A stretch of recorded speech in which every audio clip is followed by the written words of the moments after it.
PS triple. The PS triple. Shit, money. Xbox 360, Xbox Circuit. They think they're smart and shit. We ain't doing geometry. We trying to play some games. Xbox ain't got games. You know, I can't take the Wii with me. I can't have my caddy. $600 ain't shit to Chad Warden. Chad Warden wipes his ass with $600. $600 ain't shit. What I'm really trying to say is that Sony's the bond. So I don't think I'm a revolutionary for saying this. I think Sony is cooked. And this is coming from somebody who's been playing games on PlayStation since PlayStation 1. For the first time in my life, I feel like I actually need to get a PC. And I know a lot of PC users are on the internet and they're staring at me like, why do you even still play on console in the first place? Well, I'm just kind of lazy. I've always found it more convenient to play on consoles. I had a friend on PC who would always brag about his up-to-date PC with all these crazy settings, just to complain about how the latest video game port wasn't working on his specs. That and a lot of fighting games I play have completely dead player bases on the PC, whereas they just never die on PlayStation for some reason. As for why PlayStation, well, Xbox hasn't known what they've been doing for a minute. We're not in the business of out-consoling Sony or out-consoling Nintendo. There isn't really a great solution. You what? And well, Nintendo caters to a certain demographic, so for me, it was natural that PlayStation was the choice. But at this point, I just feel it's like a detriment to me and my wallet if I just stick with PlayStation like this. And do I even really need to explain why? First of all, Sony is just throwing money at everything. $3.6 billion on Bungie, Sony, really? Not 3.6 million, but a billion. Sony got finessed. You're going to have to pay me $1 million.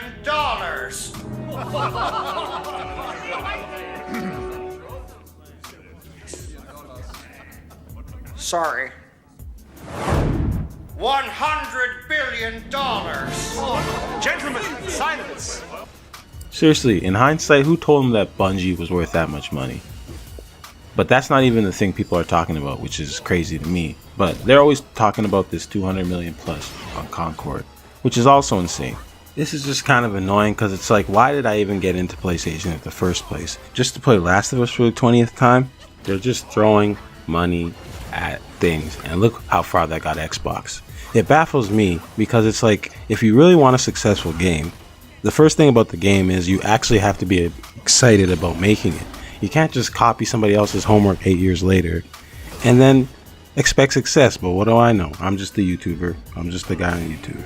It's just crazy to me. You got games like Lethal Company or Power World, so clearly it isn't a lack of talent or ideas in the gaming industry.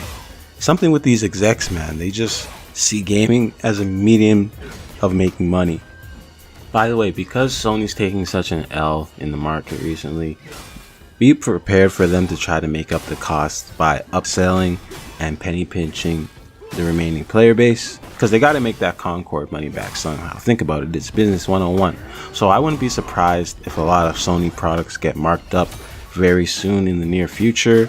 Anything from discounts being scarce to controllers being overpriced. Basically them upping the price without offering any value.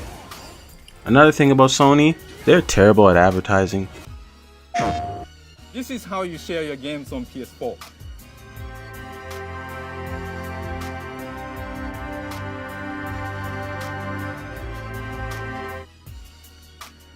Thanks.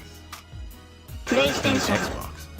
$700 USD for a PlayStation 5 Pro, Sony? Really? Without the disc? Or the stand? And they still want you to be playing PS Pro on top of all this. You gotta get new games. Probably gonna have to replace a couple controllers because you know about that stick drift. It just comes off as very... Sony's not coming off like they care about their customers at all. And it's been like this for a while. I've noticed this since around Foam Stars, but I've just been trying to chill and ignore things. And that's the funny thing about it, is they don't know how to advertise games, sell good games, market good games, even if they have them. Because I tried the Foam Star game. I didn't pay for that shit. It was on PS Plus. But honestly, gameplay wise, I thought it was pretty fun. And I've heard the same thing about Concord. It wasn't a bad video game in terms of playing it. It's just they don't know how to make character designs in these games, and they charge shit for like $40. Nobody's trying to try this miscellaneous stuff unless it's free. You gotta make character designs that are actually interesting, or at least use some of the IPs you already have. Sony, you have things like Jack and Daxter, Soulcom, Resistance, Sly Cooper, Parappa the Frickin' Rapper. It's all under the hood, but Sony refuses to use it. It's like they took an amnesia pill and forgot where they came from. That's my third point. Sony has completely forgot where they came from, and that's what irritates me the most. There's a huge hole in the market for gaming.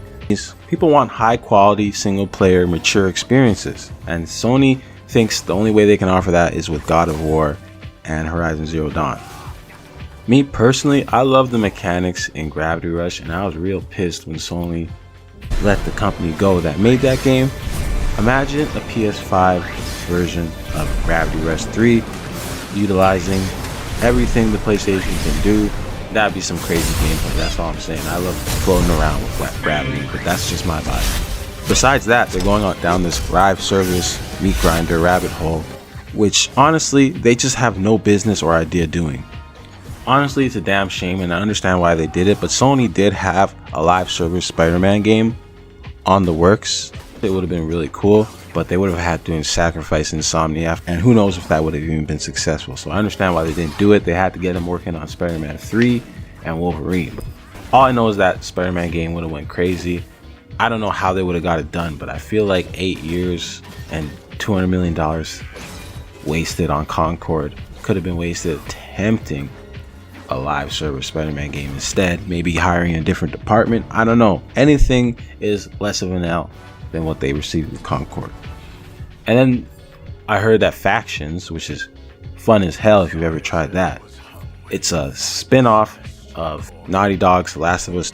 It's multiplayer back in the day, but they canceled that because Naughty Dog had to work on other games, which makes sense, but I don't know, is it a W or an L that we couldn't get Factions or a Spider-Verse game? Because that shit would have went crazy. Point is, Sony's got IPs that they could use for live service games rather than making completely new ones. It's obvious to anyone in or outside the gaming industry, but they'd rather make another Concord, it seems. And yeah, that's why I don't want to really stick around and find out as a long-time PlayStation user. Sony has been out of touch for a very long time. They don't know how to market any new games, and they completely forgot where they came from. They don't want to make games that based on franchises that got them to where they are, and they'd rather just nickel and dime the remaining player base. It seems like Sony is less likely to be making any innovative games in the near future, and if they do, they'll most likely be on PC eventually. I mean, shit, you're telling me you couldn't throw Miyazaki a little bit of that 200 mil, get his ass working on a Bloodborne 2? Well, I don't know, maybe there's hope with Astrobot, but yeah, that's pretty much all I gotta say. Expect more videos coming out because my ass needs to save up for a new gaming PC. Get all the honeys with a PS Triple.